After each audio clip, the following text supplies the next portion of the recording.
ஏத்தலாம் இடக்கெடலுமா அம்மையே சிவலோகம் ஆழ்வதற்கு யாதும் ஐயுறவில்லையே.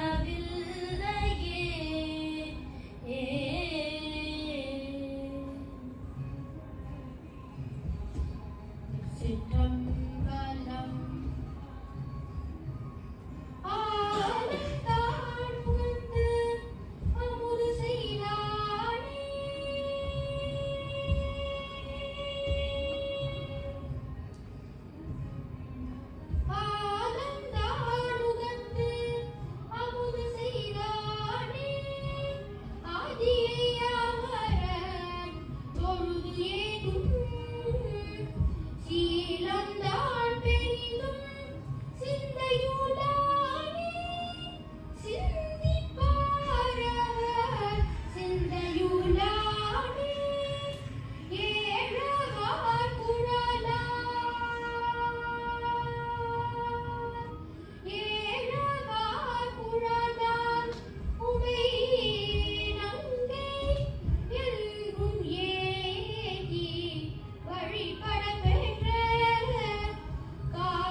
என்று இழிந்து வினைக்கிடனை கொண்டு தள் நின்ற தாளை தலை காவல் வைத்து உள் நின்று உருக்கி ஒப்பிலானந்த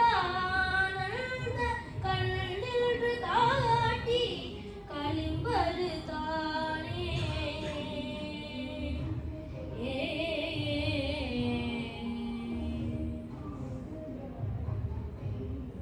திருச்சிற்றம்பலம்.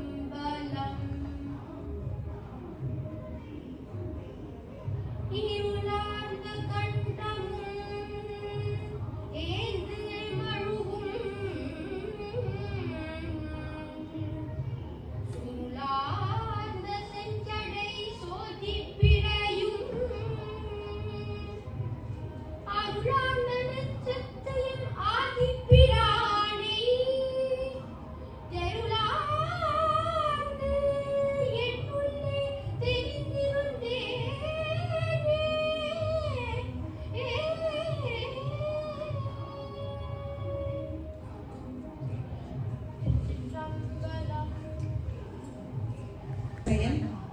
செல்வன் தனுஷ் ஜெயின் இருவருக்கும் நமது பாராட்டுகள். இனி அடுத்து திருமுறை பெருமை குறித்த உரை தொடங்கவிருக்கிறது. உரையாற்றும் இருவரையும் அறிமுகப்படுத்தி வைக்கிறேன்.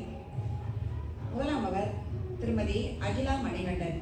இவர் காப்பீட்டுத் துறையில் பணிபுரிகிறார். மலேசிய சைவ சமய பேரவை தலைவர் சிவத்தமிழ்ச்செல்வர் ஆறுமுகம் நாகப்பனையா அவர்களின் மாணவி. சித்தாந்த சர்வம் அருணை பாலராமாயன் ஐயாவின் மாணவியும் கூட. இன்னமும் அவர் படித்துக் கொண்டும் இருக்கிறார், பயிற்றுவித்துக் கொண்டும் இருக்கிறார். சைவ சித்தாந்தம் படிநிலை 3, 4 படித்துக் கொண்டு படிநிலை 1, 2 கற்பித்துக் கொண்டு வருகிறார். இதே ஆலயத்தில் வகுப்பில் கற்றுக்கொண்டும் வகுப்பை நடத்தி கொண்டும் இருக்கின்றனர் தான். இந்த ஆலயத்தின் சீரமைப்பு பணிகள் காரணமாக கும்பாபிஷேகம் நடப்பதன் காரணமாகத்தான் சில காலம் இந்த வகுப்பு நிறுத்தி வைக்கப்பட்டிருந்தது. மீண்டும் தொடங்கவிருக்கிறது. அது பற்றி மேல் விவரம் பின்னர் கூறுகிறேன். சரி, இவர் ஒரு தன்னார்வ ஆசிரியராக பணியாற்றி கொண்டு இருப்பது மட்டுமல்ல, சிவ பூஜைகளை மிக சிறப்பாக செய்பவர். அவருடைய வீட்டிலேயே அடியார்களை எல்லாம் அழைத்து வந்து மிக பிரம்மாண்டமாக பூஜைகள் செய்யக்கூடியவர். சிறந்த சிவபக்தர் திருமதி அகிலா மணிகண்டன்.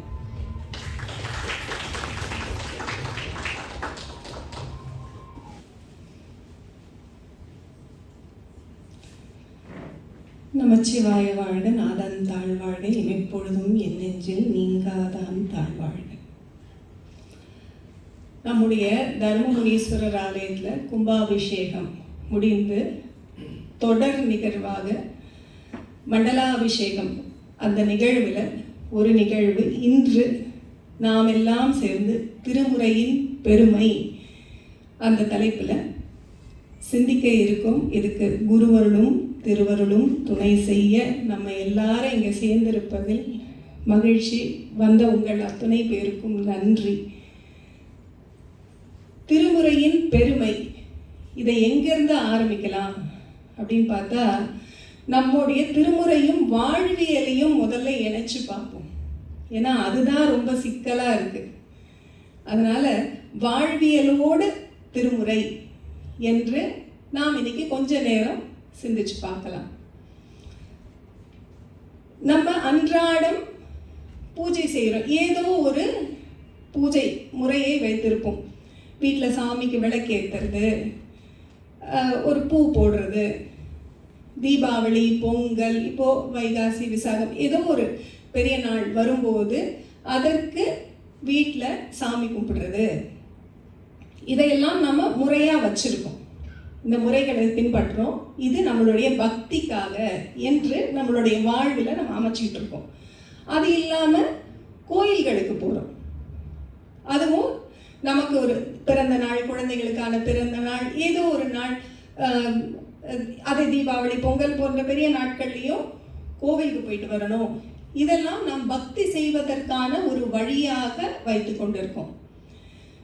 இதை தவிர நம்மளுடைய ரெகுலர் லைஃப் அப்படின்னு ஒன்று இருக்குது. வேலைக்கு போகணும், பள்ளிக்கு போகணும், குடும்பத்தை பார்க்கணும், நண்பர்களை பார்க்கணும், எத்தனையோ செயல்கள் நம்மளுக்கு இருக்குது. இது ரெண்டும் கொஞ்சம் தனித்தனி ட்ராக்ல போகிற மாதிரியே சில நேரம் தோணும். சாமி கும்பிட்ற நேரம் சாமி கும்பிட்டுட்டோம்ப்பா, அவ்வளோதான் முடிஞ்சிச்சு, இதுக்கப்புறம் நான் லைஃப்பை பார்க்கணும் என்ற எண்ணம் ஏற்படுவது ரொம்ப இயல்பு. இதை எப்படி ரெண்டுத்தையும் ஒரே நேர்கோட்டில் கொண்டு வரது, எப்படி நம் வாழ்க்கைக்கு திருமுறையை துணையாக சேர்த்து கொள்வது என்பதை பற்றி இன்னைக்கு சிந்திக்கலாம் அப்படின்னு நினைக்கிறேன்.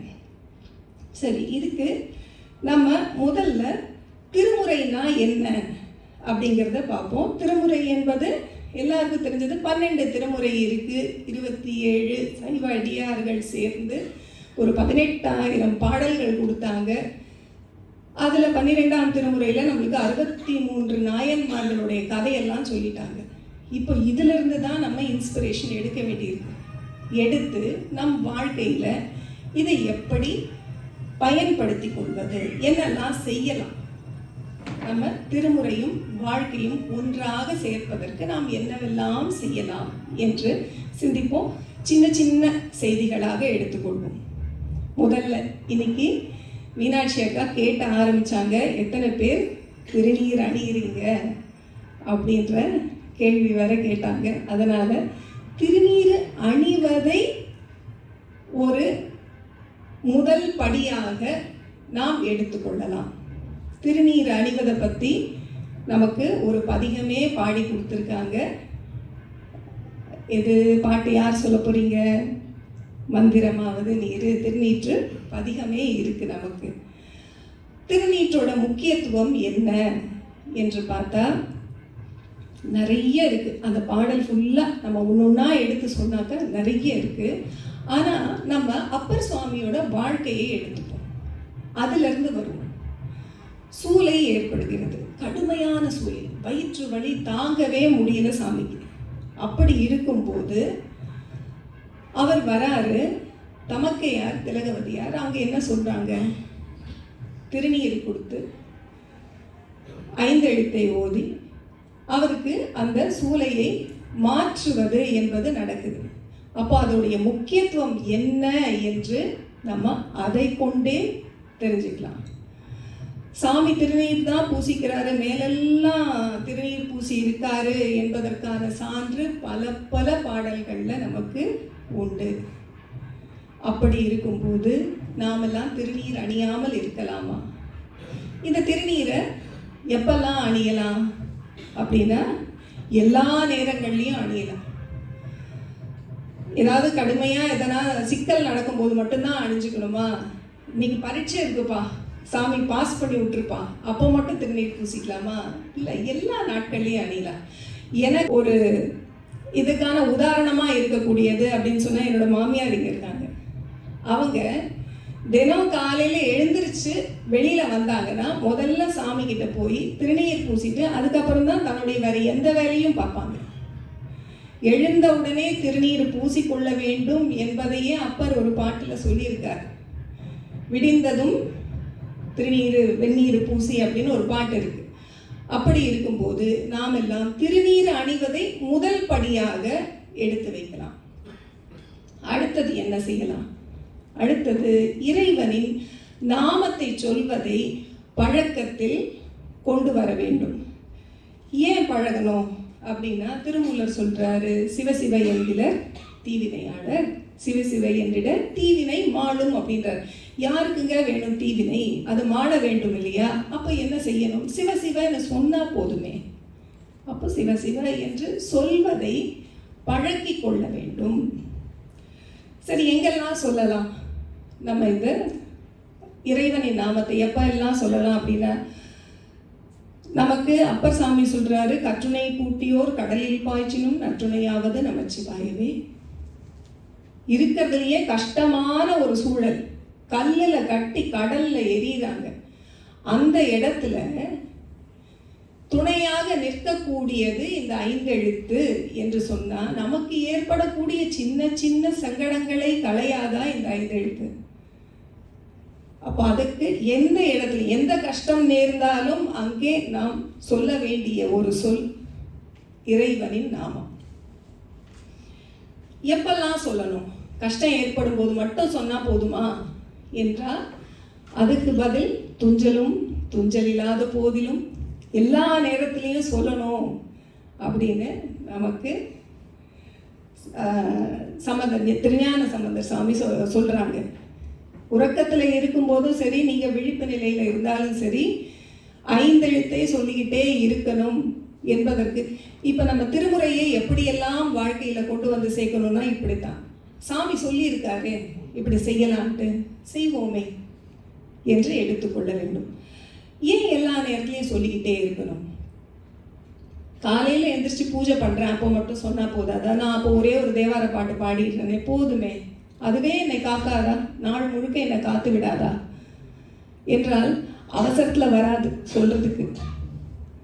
இது பிரபந்தத்துல சொல்லும் போது ஒரு பாட்டுல சொல்லுவாங்க, அப்போதைக்கு இப்போதே சொல்லி வச்சேன். ஏன்னா அது அந்த நேரத்துல நாக்கு வராதான்னு சொல்றதுக்கு, அதனால இப்பவே சொல்லி வச்சேன் அப்படிங்கிற மாதிரி அங்க ஒரு பாட்டு இருக்கு.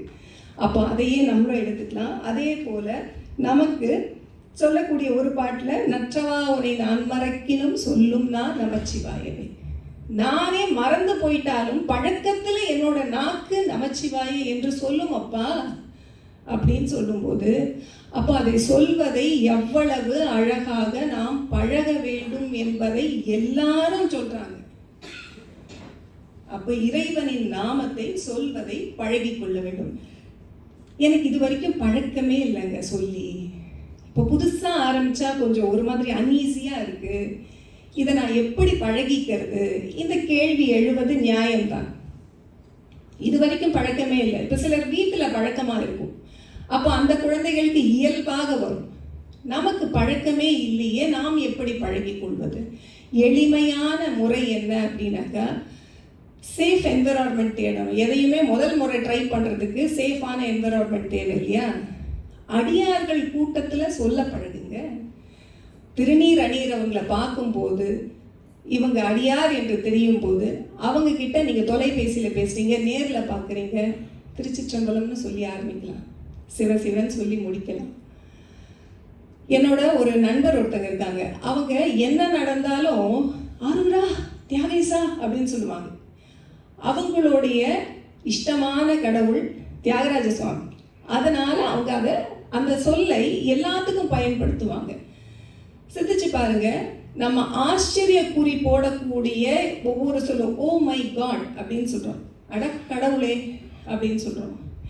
ஆச்சரியம் தெரிவிக்கும் போதும், அதிர்ச்சியை தெரிவிக்கும் போதும், மகிழ்ச்சியை தெரிவிக்கும் போதும், வருத்தத்தை தெரிவிக்கும் போதும் முதல் எழுத்தான ஆ அதை மட்டும் சொல்லி பழகியிருக்கோம். ஆ, ஆஹா, அடடா அப்படிலாம் சொல்றல.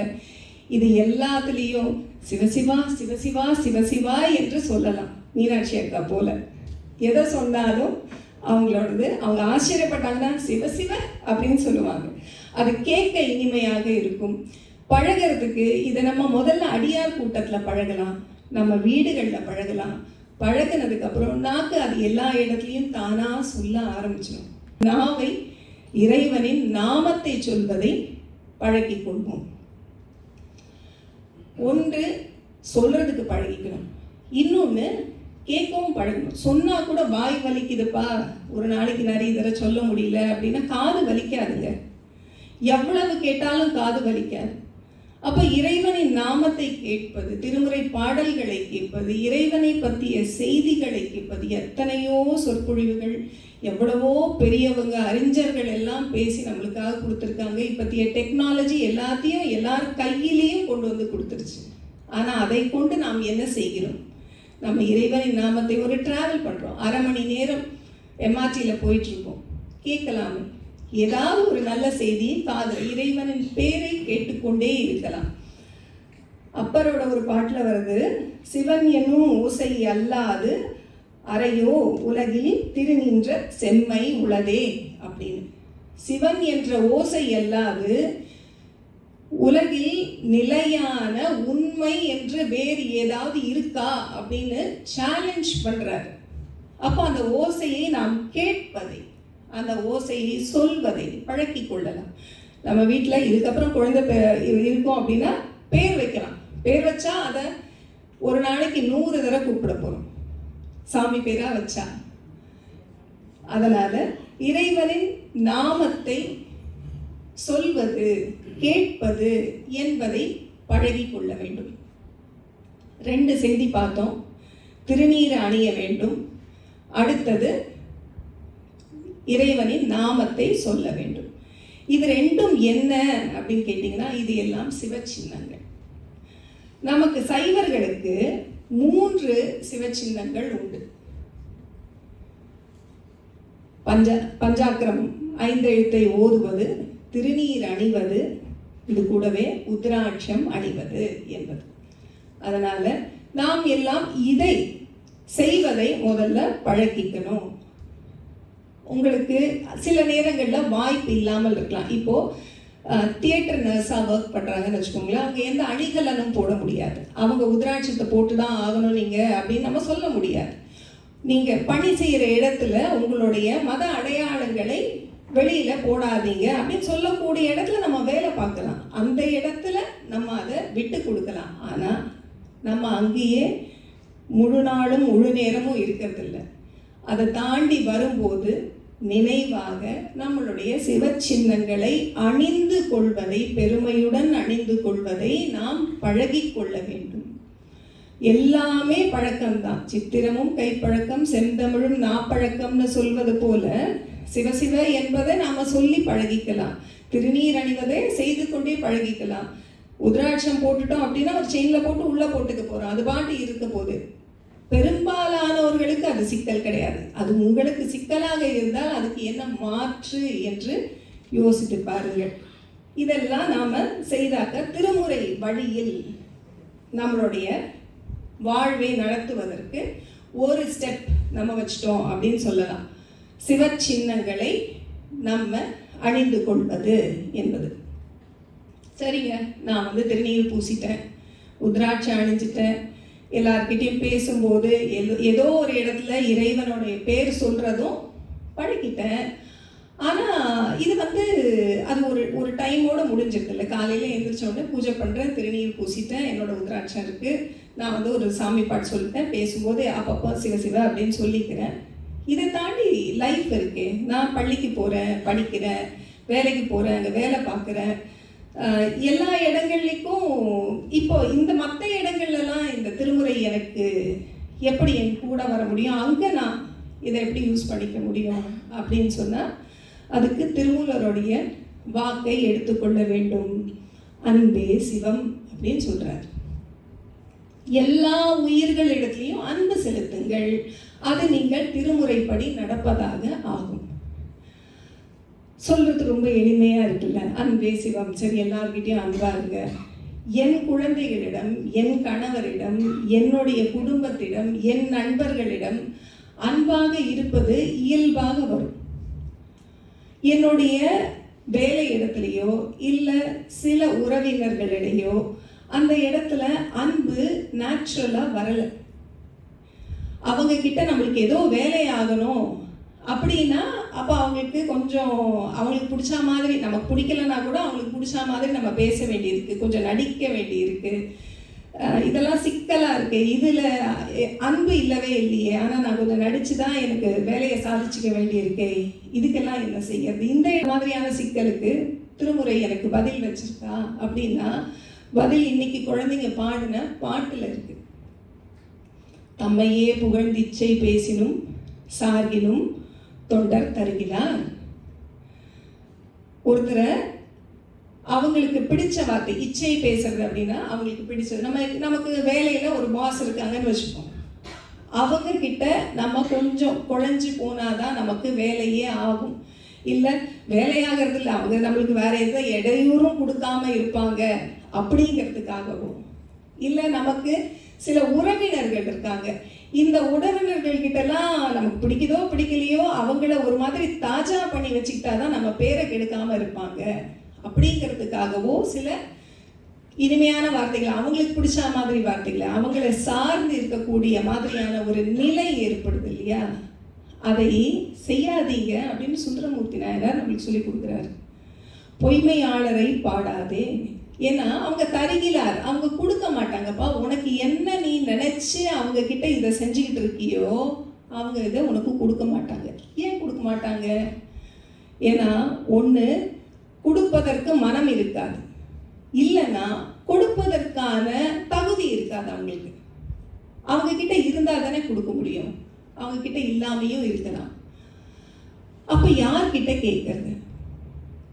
அடுத்த வரியிலேயே தான் சொல்லிட்டாங்க, எந்தை புகழூர் பாடுமீன் புலவீர்கள். எங்க அப்பா ஒருத்தர் உட்கார்ந்துருக்காருப்பா புகழூர்ல, அவரை பாடுங்க போதும். ஒரு ரேஞ்ச் ஒன்று காமிக்கிறார் பாருங்க, எதுல இருந்து எது வரைக்கும் கொடுக்க போறாரு அப்படின்ட்டு.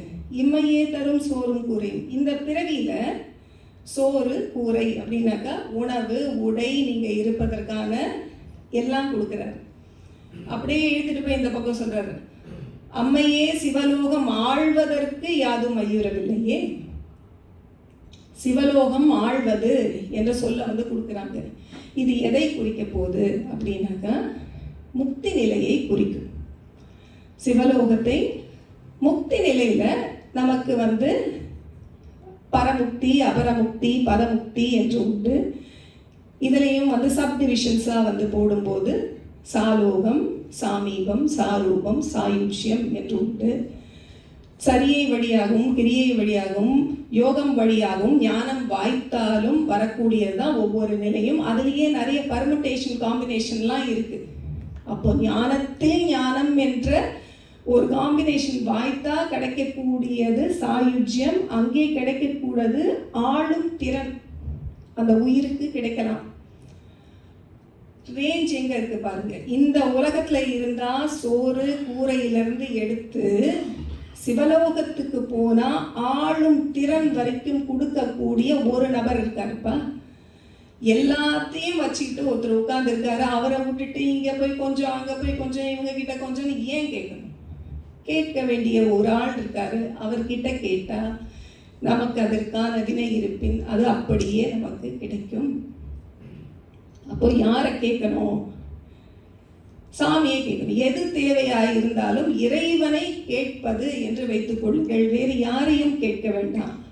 சரி, அப்படின்னா என்னோட மேனேஜர் கூட நான் முகம் முடிச்சுக்கலாமா?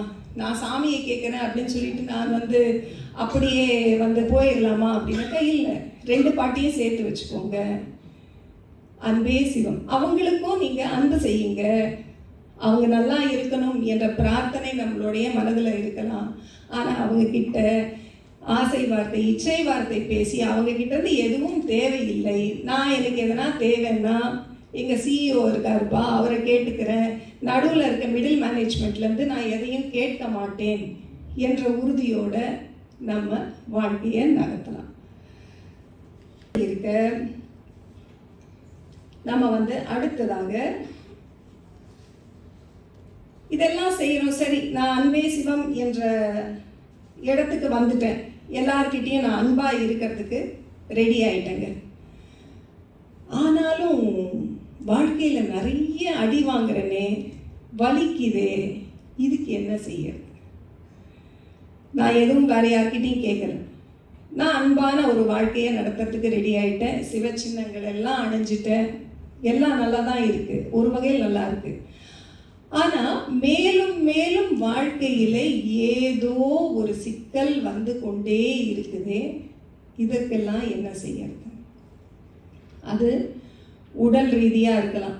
உடலில் ஏதாவது ஒரு நோய் வருது, நமக்கு வரதா இருக்கலாம், நம்ம வீட்டில் இருக்கவங்களுக்கு வரதா இருக்கலாம், அப்பா அம்மாவுக்கு இருக்கிறதா இருக்கலாம். அப்படி ஏதோ ஒன்று வந்து உடல் ரீதியாக வரக்கூடிய சிக்கல்கள் வருது. இதை தாண்டி மன ரீதியாக நம்மளுக்கு வந்து உறவுகளில் இருக்கக்கூடிய சிக்கல் இருக்குது, பொருளாதாரத்தில் இருக்கக்கூடிய சிக்கல் இருக்குது. இதெல்லாம் இல்லாமல் வேலை இடத்துக்கு போகிறோம், அங்கேயும் ஏதேதோ நடக்குது. எதுக்கு எல்லாம் எனக்கே நடக்குது, வை மீ அப்படிங்கிற அந்த கொஷினோட தான் ஒவ்வொருத்தரும் காலையில் எழுந்திரிச்சு வேலைக்கு போகும்போது யோசிக்கிறோம். என்னடா இது, எப்போ பார்த்தாலும் எதுவுமே விடிய மாட்டேங்குது, என்னதான் செய்யறது அப்படிங்கிற அந்த எண்ணம் வருது. இதுக்கு திருமுறை நமக்கு துணை செய்யுமா? இதுக்கு ஒரு தீர்வை நமக்கு திருமுறை கொடுக்குமா அப்படின்னா எஸ், கொடுக்கும். இப்போ இன்னொரு பாட்டும் கேட்டோம், ஆலந்தான் உகந்து அமுது செய்தானே என்று. இந்த பாடலுடைய பேக் ஸ்டோரி வந்து நம்ம பார்ப்போம். சுந்தரமூர்த்தி சுவாமி வந்து திருவொற்றியூரில் இருக்கார். ஒற்றியூரில் இருக்காரு, எல்லையை தாண்ட மாட்டேன் என்று வாக்கு வேற கொடுத்துட்றாரு. சாமியை சாட்சியாக வச்சுக்கிட்டு வாக்கு வேற கொடுத்துட்றாரு. ஆனால் மனது திருவாரூர் சாமி மேலே வந்துருச்சு.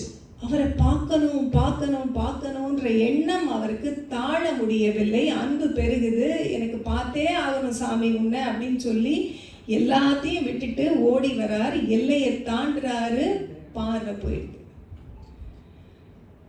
முதல்ல தூரம் எவ்வளோன்றது கணக்கு பண்ணுவோம். இன்னைய டைமில் வந்து டிஸ்டன்ஸ் இன்னும் மாறலை, ஆனால் வழியெல்லாம் கொஞ்சம் மாறி இருக்கு இல்லையா? திருவொற்றியூர்லேருந்து எடுத்து திருவாரூர் வந்து கிட்டத்தட்ட 400 கிலோமீட்டர். இதை நடந்து கடக்கணும், பார்வை இல்லை. பிள்ளைக்கு வயது 17 18. 17 வயதில் உங்கள் வீட்டில் பிள்ளைகள் இருந்தால் நீங்கள் சிந்திச்சு பாருங்க, பார்வை இல்லாமல் 400 கிலோமீட்டர் போகணுன்ற வெறும் ஒரு மன உறுதியோட பார்வை இல்லாமல் ஒருத்தர் வீட்டிலேருந்து வெளியே காலடி எடுத்து நம்ம வைப்போமா, வைக்க விடுவோமா? ஆனால் கிளம்பிட்டார். எப்படி வந்திருப்பார், எவ்வளவு கஷ்டப்பட்டிருப்பார். 100 கிலோமீட்டர் தாண்டி வந்ததுக்கு அப்புறம் வருது காஞ்சிபுரம் கச்சி ஏகம்பா. வழியெல்லாம் வந்து சாமியைத்தான் பாடிக்கிட்டே வராரு. சில நேரம் கோபம் வருது, திட்ட வேற செய்கிறாரு. திட்டினா நீங்க இருக்கியா இல்லையா அப்படின்னா, இருக்கேன் போ, முன்னாடி போ அப்படின்னு சொல்லி சாமி வேற உள்ளேருந்து சவுண்ட் கொடுத்து அமுச்சு விட்டுறாரு. சப்போர்ட் மட்டும் கொடுக்குறாரு தவிர வந்து ஹெல்ப் பண்ண மாட்டேங்கிறாரு, கண்ணு கொடுக்க மாட்டேங்கிறாரு. ஆனாலும் விடாம அங்கிருந்து வந்து 100 கிலோமீட்டர் கிட்ட தாண்டி வந்து ஏகாம்பரநாதரை வந்து தரிசிக்கிறாரு. அங்கே அவருக்கு ஒரு கண் கிடைக்குது. எவ்வளோ கஷ்டப்பட்டதுக்கு அப்புறமும் ஒரு கண், இடது கண். இப்படி இருக்கும்போது இதுல இருந்து நம்ம என்ன தெரிஞ்சுக்கலாம்? ஃபர்ஸ்ட் என்ன, அந்த ஹாஃப் த ஸ்டோரியை டீகோட் பண்ணுவோம். என்ன தெரிஞ்சுக்கலாம்? சுந்தரம் அவருக்கே வினை இருக்குங்க, நம்மெல்லாம் ஏமாத்துறோம். ஒன்று செய்தால் அதற்கான வினை உண்டு என்பதை நம்ம முதல்ல எடுத்துக்கணும்.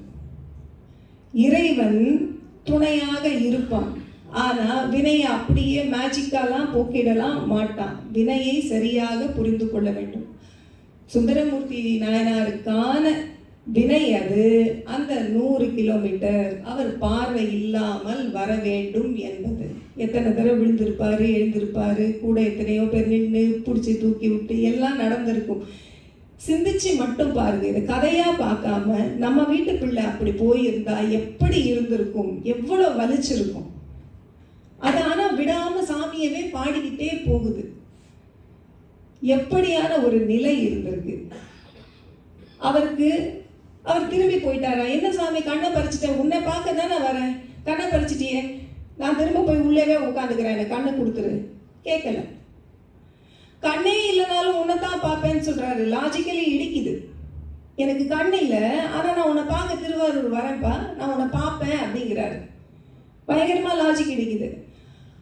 எவ்வளவு உள் உறுதி இருந்திருக்க வேண்டும். இது வினை எனக்கு வந்துருச்சு, விடமாட்டேன், நான் வந்து உன்னை பார்ப்பேன் அப்படின்னு அதை எடுத்துக்கிட்டு வராரு.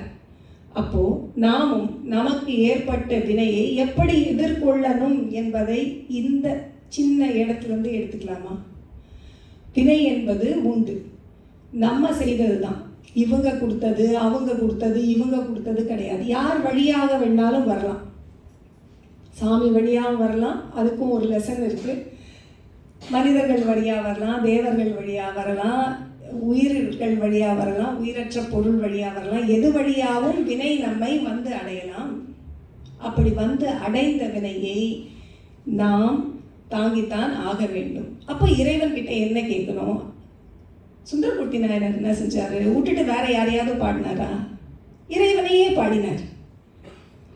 என்ன ஆனாலும் நீதான் சாமி, நான் உன்னை விடுறதா இல்லை, என்ன ஆனாலும் நீதான் அப்படின்னு உறுதியா பிடிச்சார்.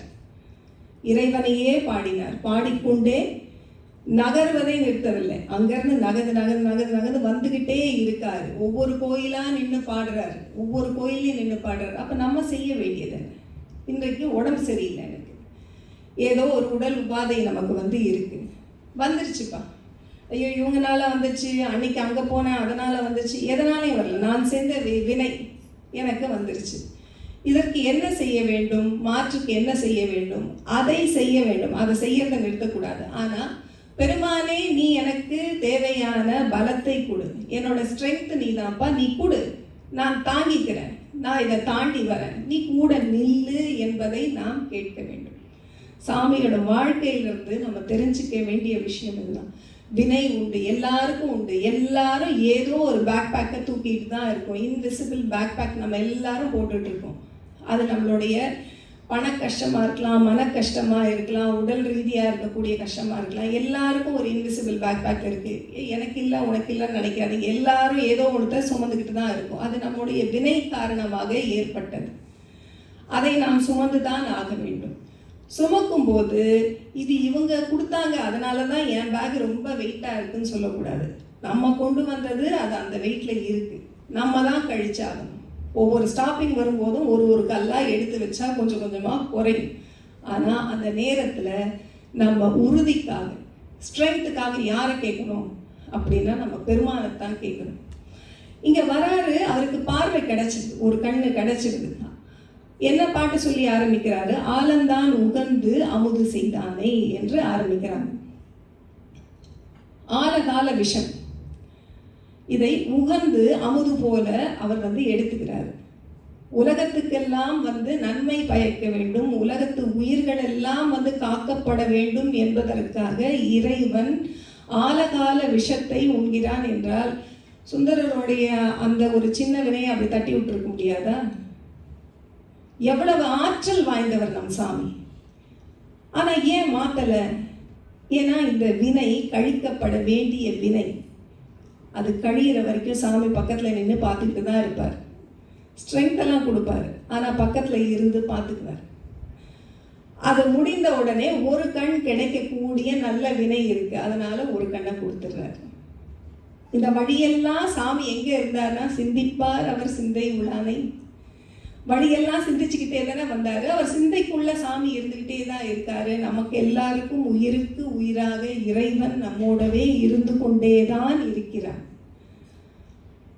உடனே மாத்துலன்னா சாமி இல்லை பூதம் இல்லை அப்படின்னு சொல்லக்கூடிய எல்லாருக்கும் நடுவில் நம்ம ஞாபகம் வச்சுக்கணும், நம் வினை காரணமாக நாம் அனுபவிக்கக்கூடிய இன்பமும் வினை காரணமாக தான் வருது.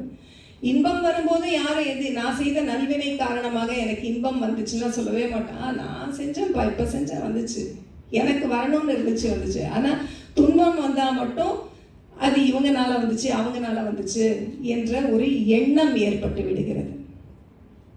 அப்போ இந்த பாடல்ல இருந்து நம்ம வெறும் 2 லைன் தான் எடுத்துக்கிட்டோம் அந்த பாட்டில். அதுலேயே எவ்வளவு விஷயங்கள் நம்மளுக்கு இருக்கு பாருங்க. அப்போ நம்மளுக்கு எத்தனை ஆயிரம் பாடல்கள், 18,000 பாடல்கள். ஒவ்வொரு பாடலையும் எடுத்தார். நம்ம வந்து அத்தனையும் நம்மளுடைய வாழ்க்கையோடு சேர்த்து வைத்து பார்த்தார். இதில் இன்னொரு செய்தியும் கவனிங்க. நம்மளுக்கு 12வது திருமுறையான பெரிய புராணத்தில் 63 நாயன்மார்களுடைய கதைகள் இருக்கு. அந்த கதைகளில் நம்ம என்ன பார்க்குறோம்? நாயன்மார்கள்லாம் ஒரே கேடரில் இருந்தாங்களா? அதாவது சோஷியோ எக்கனாமிக் ஸ்டேட்டஸ் அப்படின்னு நம்ம எடுத்துக்கலாம். அரசராக ஒருத்தர் இருந்தார், துணி துவைக்கிறவராக ஒருத்தர் இருந்தார், மீன் பிடிக்கிறவராக ஒருத்தர் இருந்தார், கல்வியே இல்லாமல் வெறும் வேடுவராக ஒருத்தர் இருந்தார். எத்தனையோ இடங்களில் வேறு வேறு வேலைகள் தொழில்கள் செய்து கொண்டு இவங்க எல்லாரும் நாயன்மார்கள் இறைவனை அடைந்திருக்கிறார்கள். எல்லாத்தையும் விட்டுட்டு காட்டில் போய் உட்காந்துட்டு 65 வயசு தாண்டினதுக்கு அப்புறம் நான் ரிட்டையர் ஆனதுக்கு அப்புறம் தான் நான் திருநீர் பூசிட்டு சாமியை பார்க்க போகிறேன், இல்லை அதை பற்றி தெரிஞ்சுக்க போகிறேன், இதெல்லாம் மெதுவாக நடக்கட்டும், அதெல்லாம் இப்போ இதுக்கெல்லாம் எனக்கு நேரமே கிடையாது, என்னுடைய இன்றைய வாழ்க்கையில் நான் ரொம்ப பரபரப்பாக ஓடிட்டு இருக்கேன், அது இல்லை அப்படின்னு சொல்லவே முடியாது. ஏன்னா இது இருந்தாதான் இறைவனை பற்றி தெரிஞ்சுக்க முடியும். நான் இந்த குலத்தில் பிறந்திருந்தாதான், நான் ஒரு உயர் குலத்தில் இருந்தாதான், எதுவுமே கிடையாது. இதை காட்டுவதற்கு தான் அந்த 63 நாயன்மார்களுடைய கதைகளே நம்மளுக்கு கொடுக்கப்பட்டிருக்கு. நீங்கள் எதுவாக வேணாலும் இருக்கலாம். உங்கள் வேலையை விட்டுட்டு உட்கார்ந்து தவம் செய்ய உட்காரணும், நீங்கள் எல்லாத்தையும் துறந்துட்டு துறவரம் போய் தான் இறைவனை வந்து பார்க்க முடியும் என்பதே கிடையாது. எல்லாரும் அவங்களுடைய வேலையில் இறைவனை எப்படி சேர்த்துக்கிட்டாங்க அப்படின்னு பாருங்க. வலை வீசினப்பா வர்ற முதல் மீன் சாமிக்கு அவர் பூ போடலையே. நம்ம சொல்ற மாதிரி இந்த திசையில வச்சு இப்படி வச்சு சாமி படம் வச்சு இப்படி விளக்கேற்ற எதுவுமே இல்லையே.